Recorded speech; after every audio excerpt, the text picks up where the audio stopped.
Airbnb is a really cool concept, but sometimes you end up in the strangest situations that you never thought were even possible. One of the 3 times that I used the Airbnb app, the one that actually ended up being the last time I used it, I decided to splurge a bit while I was on vacation with a group of friends. You see, we had been planning for years to go on an overseas trip to Scotland, and when we had all finally saved up enough money, we ended up finding this really cool castle to stay at on Airbnb. We were really surprised at the price of the castle and the fact that we were able to book it less than a month before our vacation. But as soon as we saw that it was available, we made sure to book it for 3 out of the 8 days of our trip. When we arrived, we were all awestruck. By that point in our vacation, we had seen a bunch of really nice sights, but nothing compared to the view of the hills from that castle. I'm pretty sure that right away we all felt that it was worth every penny that we spent. Sadly, our mindset quickly changed as our first day in the old stone castle transitioned into the nighttime. We all stayed up in one of the larger common rooms, drinking and enjoying ourselves with one another, when out of nowhere, a strange chill seemed to set over the room. All of us noticed it, and it oddly seemed to put the entire group on edge. Almost immediately after that, the conversation slowly came to a lull and then was stopped entirely when the sound of a large clock chiming began to ring through the halls. The echoing of the ringing steel was hauntingly beautiful, and for some reason it was around that time that we all decided to head off to bed. Now, since it was a massive castle, we all managed to get a room to ourselves, but we made sure to keep them all next to each other in a single hallway in case anyone needed anything. I think every single one of us went into our rooms on edge that night, but I don't think any of us expected to experience the same strange happenings as each other. It all started around midnight. I was laying in my bed with my eyes closed, getting ready to drift off, when I heard the sound of scratching at the base of my bedroom door. My eyes shot open and I called out to see who was there, but I didn't get a response. As the scratching continued, I decided to check it out, but as soon as my feet touched the floor, the noise stopped. And when I went over to the door and opened it, no one was there. I was thoroughly confused, but just brushed it off and tried to get some sleep. But within a couple of minutes of laying down again, I heard a different sound. This time it was a clear tapping noise that seemed like it was coming from the other side of the wall that stood opposite the bedroom door. My eyes locked onto the section of the wall that the tapping was coming from, and before I could do anything about it, I heard the unmistakable sound of our friend Henry screaming from his room. I rushed out into the hall and saw the rest of our group heading towards his room to see what he needed, and when we got there, we were all surprised to hear that not only was Henry also hearing the tapping and the scratching, but all of us heard it. That night, we decided to stay in a single room together while we got used to the castle, and it ended up helping a lot because we all just talked about how it was probably nothing. And by the next night, we were all ready to sleep in our individual rooms again. Big mistake. As I got settled into my room, I walked around and took a good look at all of the walls and the decorations that the owner had set up.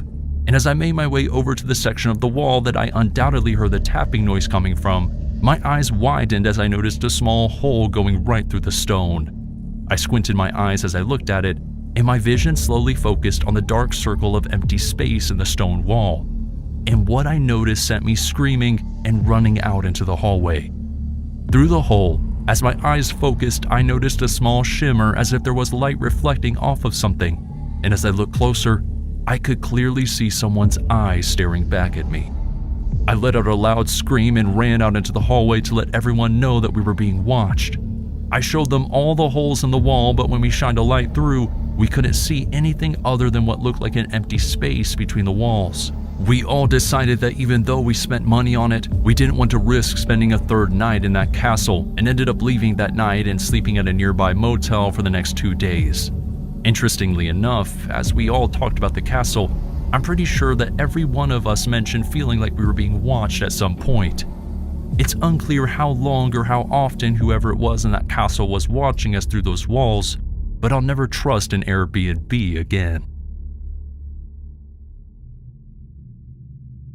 One of the strangest Airbnbs that I ever experienced wasn't actually a standalone house, but instead it was a room in this large house.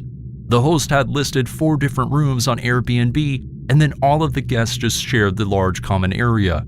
It wasn't too bad to get used to on my first day there.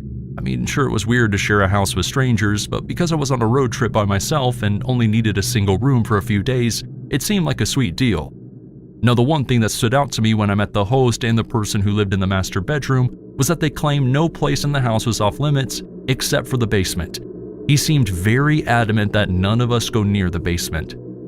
That didn't seem like it would be a problem for me, and honestly, I wasn't even remotely interested in what was down there because I was so focused on the woods that surround the large house that the host owned. It seemed like the perfect place to go for a hike or ride quads. I was really jealous that they got to live there full time. At least, that was the case at first. I started feeling a lot less comfortable once I noticed that the host seemed to follow me around everywhere I went. It was something I could let slide at first though, considering I was a guest in his house. That changed when he approached me in the kitchen on my second night there though. I was sitting at the kitchen table drinking a glass of water and scrolling through my phone when I noticed the host walk over to me and stare down as if he wanted to talk. So I put my phone down and asked him how his night was going. And without a moment's notice, he began to raise his voice at me. He claimed that he saw me looking at the door to the basement and very loudly told me that it was his private space and to leave it alone. I tried to explain to him that I didn't even know which door was in the basement, but he didn't want to hear it and just continued yelling at me. I ended up apologizing to the host just to get him to calm down, and then I ended up going into my room for the night. As time passed, I had a hard time falling asleep in my room after that altercation. And just as I was about to pass out, I heard the sound of someone knocking on the door of the room next to mine. I listened closely as one of the other guests answered. I could hear the host ask them to follow him, and I just decided to ignore it and continue to go to sleep. However, before I could manage to do that, I heard another noise. Only this time it was one that I'm pretty sure the entire house could hear. Someone was clearly screaming at the top of their lungs on the first floor. At first, I was frozen with fear from the bone-chilling scream, but as the shrieking continued, I knew that I had to check it out. I wasn't alone in my curiosity though. As I entered the hall, I saw another guest that was staying at the house peeking out of her room as well. The screaming continued as I walked through the hall and made my way down the stairs, and as I reached the first floor, I realized something that truly haunts me still. The screaming was coming from the basement. I decided that I needed to get help for whoever was down there and ended up running back upstairs and grabbed my phone. I called the police as fast as I could and then quickly got the other guest out of the house. As we sat in the driveway waiting for the police to come, the screaming ended up stopping. I locked my eyes on the house to make sure that the owner wasn't coming out, and I practically jumped out of my skin when I noticed the silhouette of a man standing at the window staring out at us. They slowly backed away from the window and disappeared into the darkness of the house. I watched the door as I fully expected the owner to come out and attack us or something, but thankfully the police showed up before anything like that happened. I explained to the officers what had happened and they quickly rushed into the house and made their way to the basement. However, what was really shocking was the fact that the house was supposedly empty. When they checked the entire place out, they couldn't find anyone. All they saw was that the back door to the home was left wide open as if the owner had run out the back and into the woods. After giving our statements to the police, we were all escorted inside to get our belongings, and then we all went our separate ways. To this day, I don't know who was screaming in that basement or where they went, but I can't help but shake the feeling that something horrible happened in that house that night. I opened up my home as an Airbnb, and within the first month I ended up unlisting it from the website and scrapping the entire idea. You see, my wife and I have been trying to sell our old home for over a year before we decided to turn it into an Airbnb, so we didn't really have strict rules about the place. As long as it was kept nice and the guests cleaned up after themselves, our plan was to let anyone stay there for as long as they needed to. The only thing that we did when we listed the house was get a single security camera that we placed in plain view at the entrance of the house facing the front door. That way we could see anyone who entered the home. Now, the first 2 guests that we hosted were so friendly and kept the house very clean, so my wife and I were actually very excited that we decided to take a chance on renting out our old home. That quickly changed though when one day I checked the camera after our 3rd set of guests had supposedly left. They finished up their booking, and when it was done, we got the text that they had left the key on the counter and we thanked them for their business. When I checked the camera, however, I noticed that was facing the opposite direction and all I could see was the wall behind it. I called my wife, who was still at work, and let her know that I was going to be running over to the old home to check on it and fix the camera. And then I got into my truck and made my way down the road. The house that we listed for Airbnb was only about 25 minutes from the house that we currently lived in, so I got there in no time. However, It was around 7:30 at night, so the driveway was pretty dark when I pulled into it. I figured that they must have just turned the porch light off and forgot to turn it back on before leaving. Again, it was no big deal, but I definitely noticed how dark it was.